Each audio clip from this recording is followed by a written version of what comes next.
the AI6 podcast with Joanne Sweeney.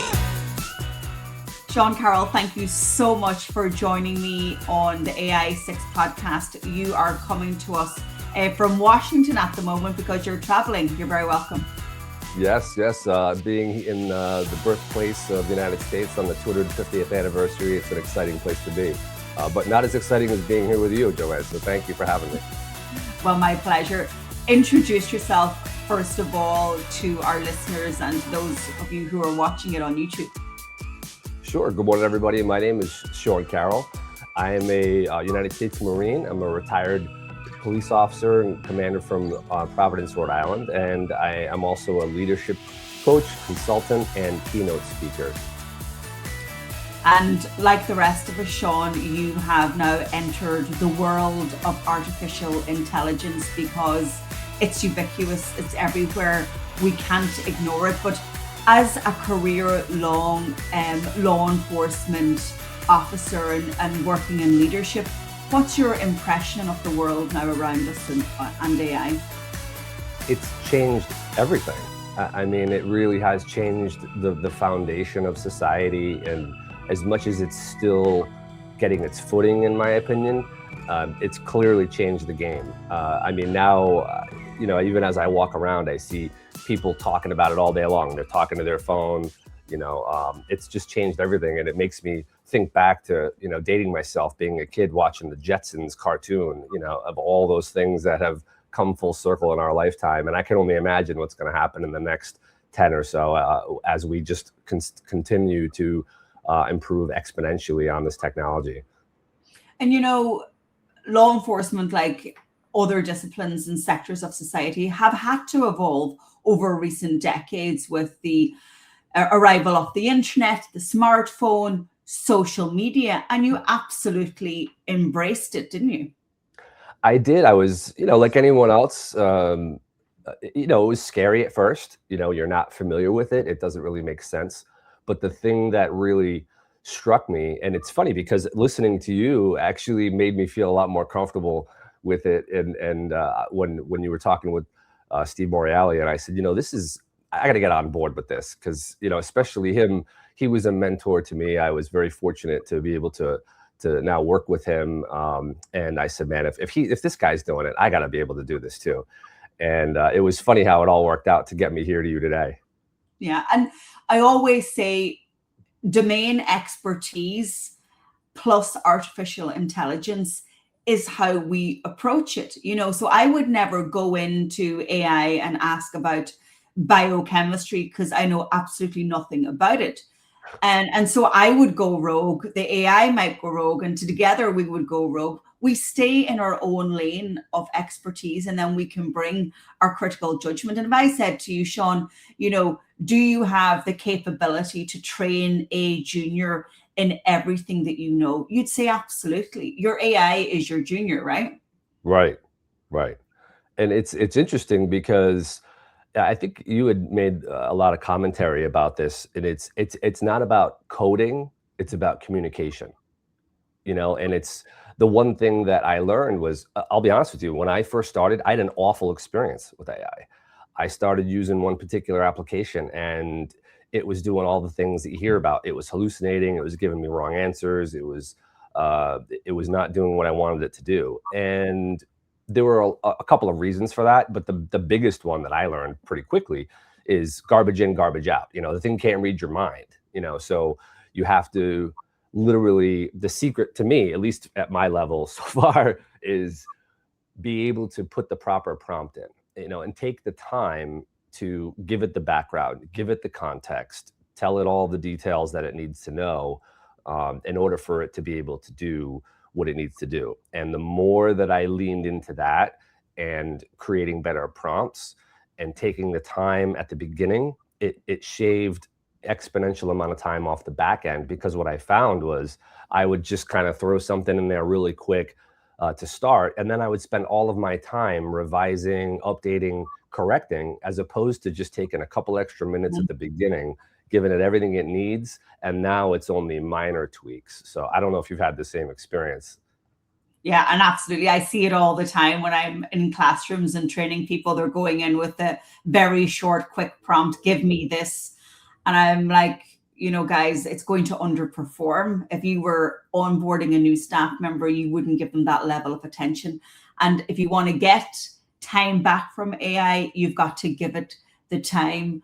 How are your colleagues in law enforcement responding to this massive challenge? Some might be coming to the end of their career feeling, do I have the energy to learn this new discipline, this new technology? You have young ones coming in who are digital and AI natives and who, are using it anyway. So it's quite a transformation, isn't it, for people?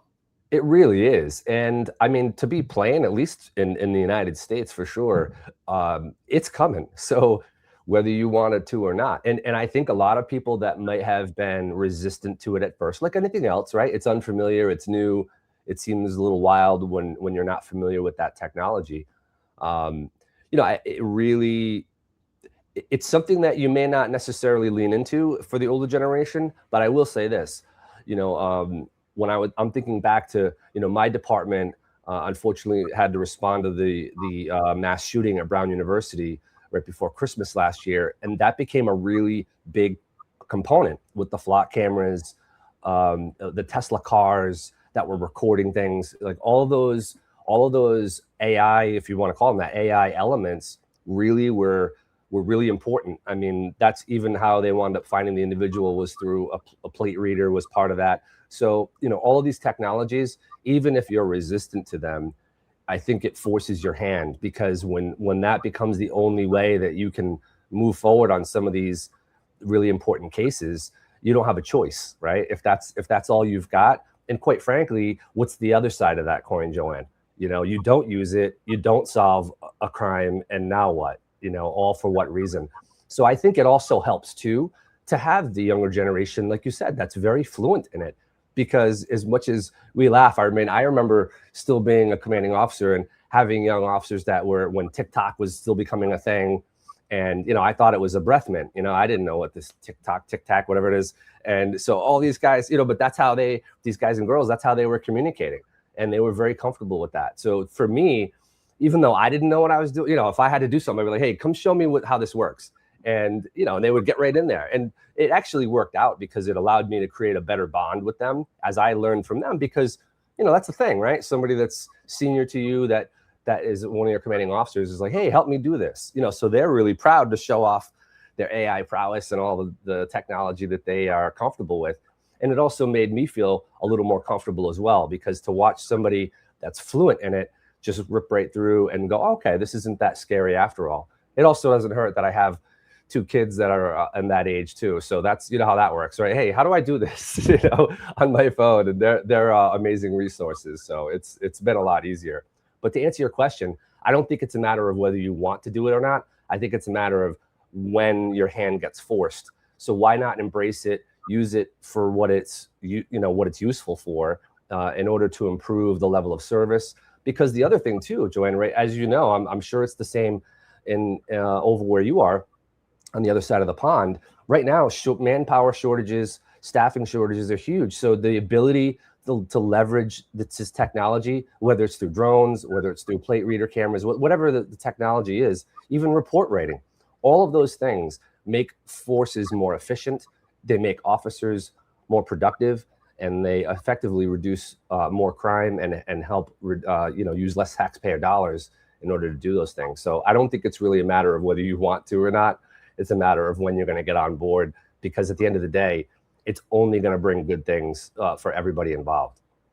Yeah, you cannot argue with the statement AI for public good, because that's exactly the side of the fence that you are on. And that's a vocation, and policing and law enforcement that you choose is for public good, and to protect and serve. And so that's a really strong argument to present to colleagues who have that nervousness and reluctance. Remember, technology can be used at ill by anyone. And in fact, the cyber criminals are so proficient in this technology. So we need our law enforcement officers to catch up. How are you mentoring and coaching colleagues now in that line of work where you are? Well, it's funny that you asked that, because we have this conversation quite a bit, not necessarily specifically about AI, but it just inevitably comes up in conversation. And, the one thing for me that really resonated with me and really helped me lean in when I first got that friction point where it wasn't working for me the way I wanted, was hearing people repeatedly talk about leveraging their time. And for someone like me, and I'm sure for you, that's a huge variable, right? We're so busy, we have so many things going on. So even if I can just find a way to shave 5 or 10 minutes off a task, or maybe more, that those, for just administrative things, those are the types of things that really change the game. And it's ironic that I was just talking to somebody recently about, I've expanded now into keynote speaking, and I needed to create a keynote speaking website. So I went on to my AI and I said, hey, here's my information. What do you got? And it whiz-bird, it spits out this thing. I literally copy and paste it into a website, and shazam, SeanCarrollSpeaks.com is alive.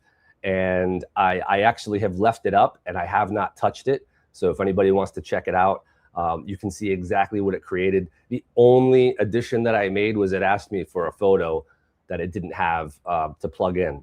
So that went live, and it's incredible. It's incredible to see the power of what it can do when used properly. And for someone like me, I mean, it's funny because my company is AIO Consulting. It stands for Adapt, Improvise, Overcome, which, by the way, I was around long before AI became a thing. Okay, so no play on words there. But it was kind of ironic because that, to me, that is the definition of what AIO is about, right? I ran into a problem. I'm not a tech guy. I can just about spell IT. So how do I create a website when I'm dragging my knuckles on the ground? So to have the ability to create something like that, instead of having to take weeks to pay somebody thousands of dollars and go through how many iterations of change this, put that there, it was just really, really amazing. And I thought that was a really wild experiment, and kind of ironic that I would do that right before I talked to you. Yeah, and keep experimenting. One thing I ask, students and anyone that I'm working with, you need to push the boundaries of AI capability, because it can do more than what you think. How are you taking AI or facets of it now into your keynote speaking when you're getting on stages? Is there any thread of AI in what you're delivering? It's sure. I mean, because for me, what really I have been able to leverage in my personal and professional career is just in cases like that is the research portion, because I take a lot of pride in customizing my message to the audience. So even down to the geography of where I am, the history of the place that's there, because I want to show people that I'm investing the time in each individual audience. What I do is unique. Every single thing is like an Eggo waffle. They're all different from the next. And but I do that not only to show my my investment in the audience, but also to keep it interesting for me. So when I have to sit there and do that type of research, to be able to just type a couple sentences and then it just spits out all the stuff. And a lot of times it gives me things that I may not have ever even found on my own. It really, really is just, and I'm only using it, I mean, I'm sure on the surface, that's just the very beginning, the tip of the iceberg, as it were, is just being able to do research and such. When I wrote my book, it was a huge, huge, huge savings of time, and all, just double checking, making sure that I have data points right, and metrics and quotes, and, sources are verified. Just those administrative tasks, even that for someone like me is a huge, huge proponent. I mean, I shaved months off the time before I was able to get that book out there on Amazon. So it really is a game changer. And quite frankly, I don't even know that I may have pursued some of the projects that I've pursued because I would have felt they were too overwhelming, that it's just going to take too much time. I don't have that kind of time. I'm doing too many other things. So it really has opened up a lot of doors to opportunities for me to be able to change people's lives, because now I can do more things with less time. And that's the currency that we all want more of, is time. It's the currency that they say, oh, money can't buy you time. But sometimes if you've got money, you can hire people. But this is the point. I also have found that the projects that I have started, completed, and advanced in the last 3 years is absolutely down to artificial intelligence. And I feel so fortunate that I get to live through history and be a part of it, because I wouldn't have had the skill set, the money, the time, the capability. And like you said, I can't do it. So you wouldn't even start because you would not be able to see the finish line. And that's a really important message that I want people to take away. All of the ideas that you've had or something that's burning, now you can try it. And you talked about creating the copy for your website. I would encourage people to vibe code your idea. And one question I wanted to ask you is, you've got young officers coming into police forces right across the United States. They don't have your experience. They've not had those frontline major public emergencies that you have faced, that you've lived through, that you now have the benefit of the unfortunate experiences. AI can't replicate those lived experiences. They can do, role playing, scenario playing, tell them the history of what happened. But something that decade-long career professionals like you and your colleagues have is you have lived experience. And that's something that you could give to AI, but also to give to your own AI model. So where I'm going with this long preamble is, would you ever consider cloning your experience or training a model of your own with everything that you've lived through in your professional career? That's a great question. I sure would. I'm a little apprehensive only because I don't know a whole lot about it. But I saw one recently. A colleague of mine has a website like that. And I didn't really talk to them about the nuts and bolts of how they did it. But that they have like a chat bot, basically. And you can go in and ask that question. And I guess I'm assuming they've probably uploaded, hours of audio or video or whatever, a written information. And the interesting part was the first time I heard about this was a couple years ago, and it was a reporter. His father was dying, and he did a series of interviews with his father before he passed away. And after his father died, he uploaded all that audio into an AI platform, and now he has like daily conversations. And I remember at the time, for me personally, that's a little weird.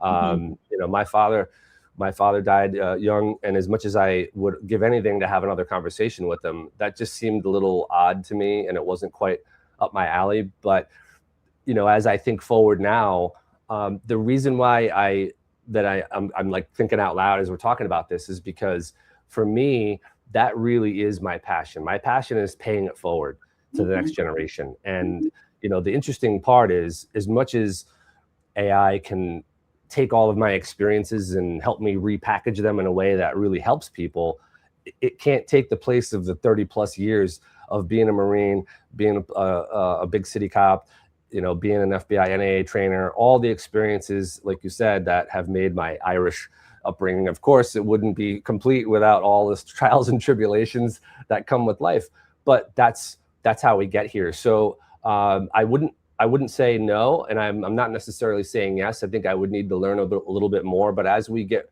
a little further along and I get more comfortable, I would. The only reason that I hesitate is because I think about those experiences that I had at the beginning where, if I'm putting my name on something and somebody like hypothetically goes on to the Sean Carroll leadership chatbot, would that necessarily give the answer that I would give? I think it would probably depend on how much data is there for it to reference. I'm sure that's a huge variable.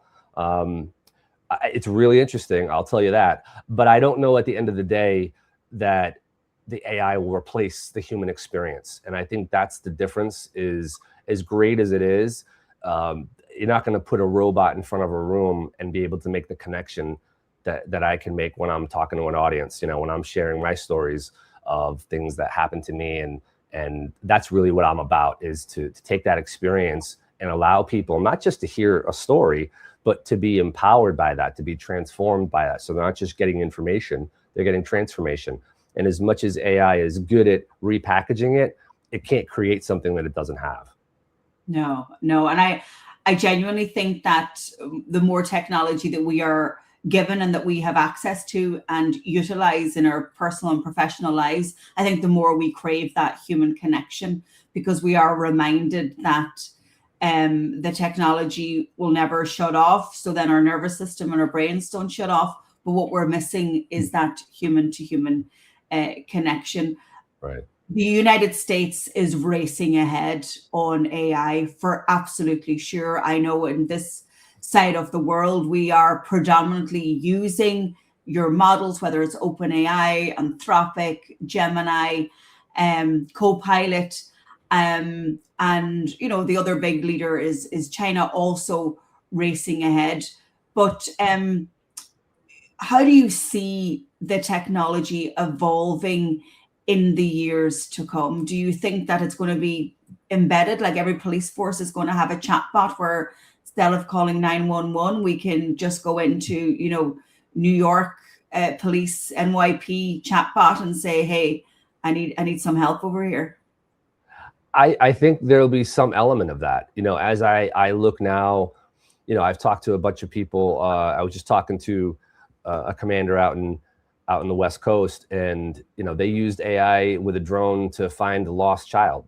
And I mean, there's a million stories like that. But the more you start to see those types of stories, the more people, I think even the people that are apprehensive about it will start leaning into it.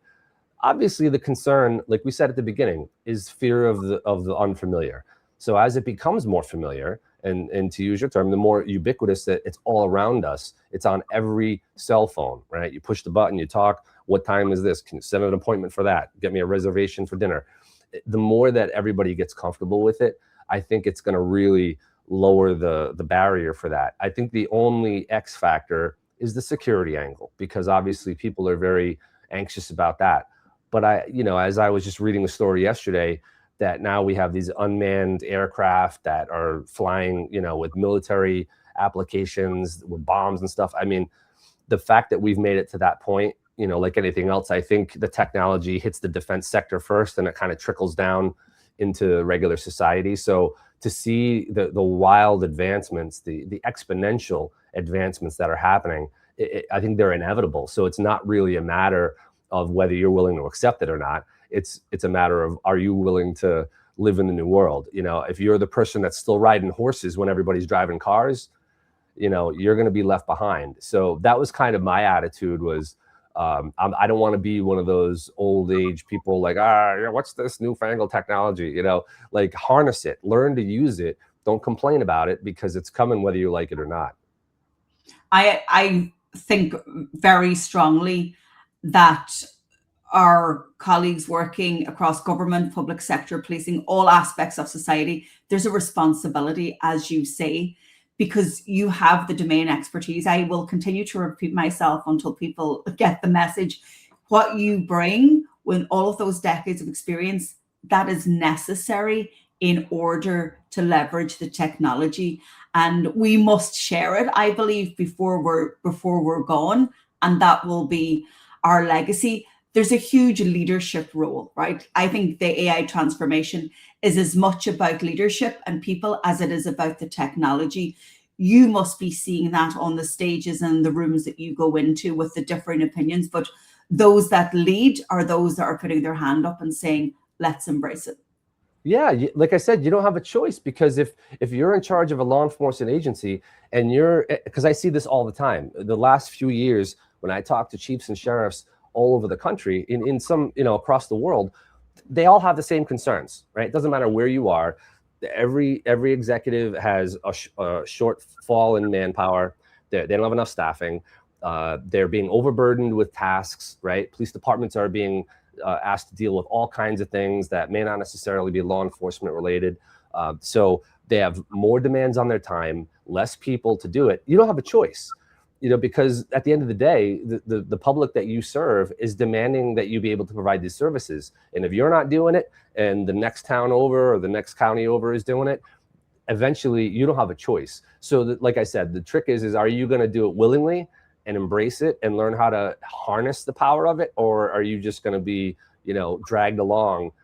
And I think a lot of people realize, especially having that younger generation that is more comfortable with the technology, they're okay with going, hey, run this thing, tell me what's going on here, as long as, because to your point, at the end of the day, all the AI can do is recombinate, reconfigure the information that you give it, so it doesn't know how to be a cop. It's never been in a firefight. It's never had, to make a death notification. It's never seen, all these awful things and experienced those things. So it can tell you that story because it read it on the internet and Googled it or whatever, but it's not the same thing. And I think that's the thing that people need to remember is, at the end of the day, AI is just recombining what you give it. It has no experience. It's not out here living in the world and going through these things. So it only knows what you tell it.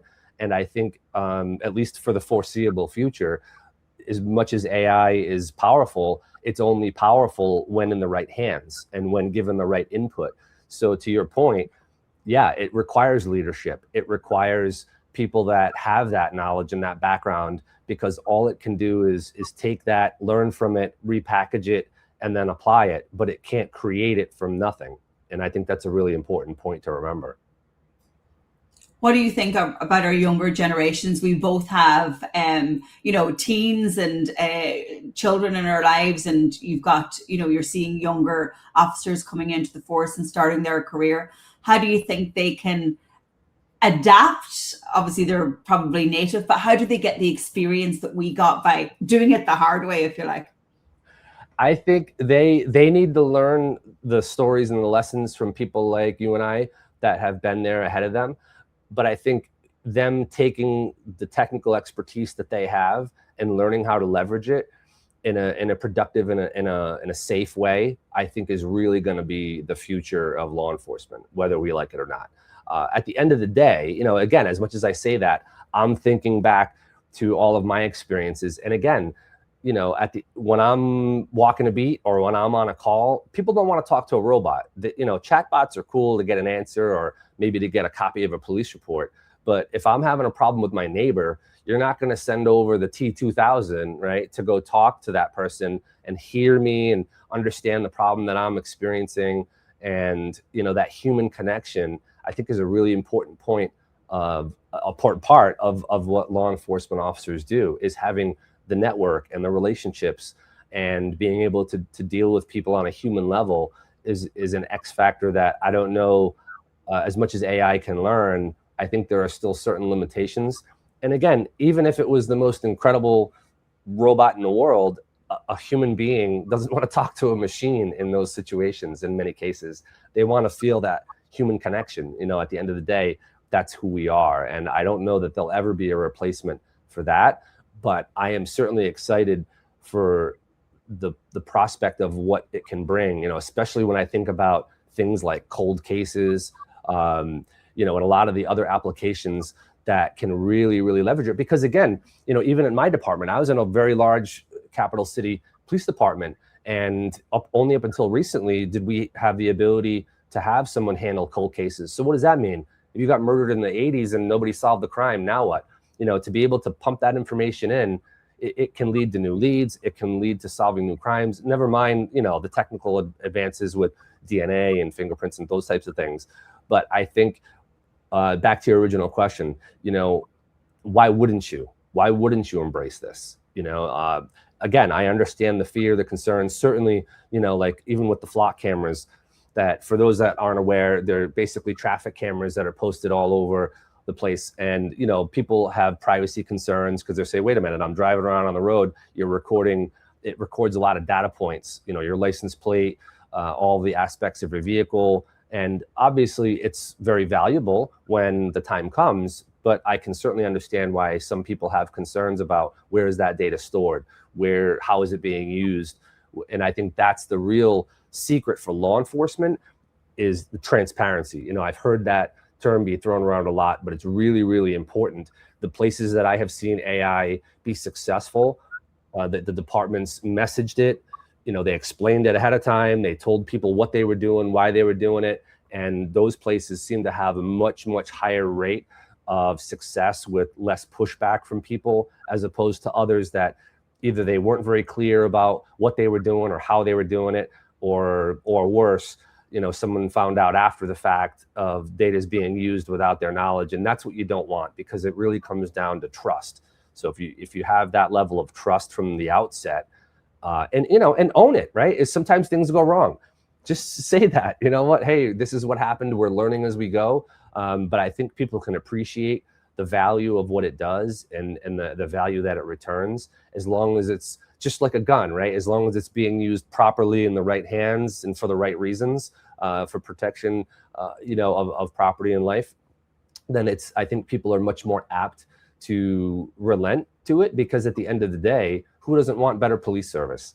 And especially in a society where, the real nuts and bolts of it is, if you want more cops, you got to have more tax money, right? And who wants to reallocate money there when it could be better spent? And the same thing with police officers, because you know what?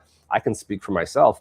You know how many hours I would spend writing reports and, doing administrative tasks that I wasn't on the street, I wasn't out there helping people. I think there's a lot of value to it, as long as it's done the proper way. Like I said, message it out, make sure that you let people know what you're doing, how you're handling that information, how you're protecting that information, when you're going to use it, and then show the success stories.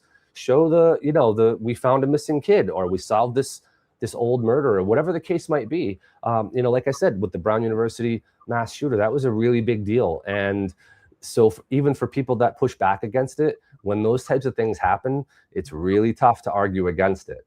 So again, it's like something that is really combustible. It's, as long as it's used properly and it's used with the right, the right intent in mind, and it's handled appropriately, I think there's no way you can deny that that's the wave of the future.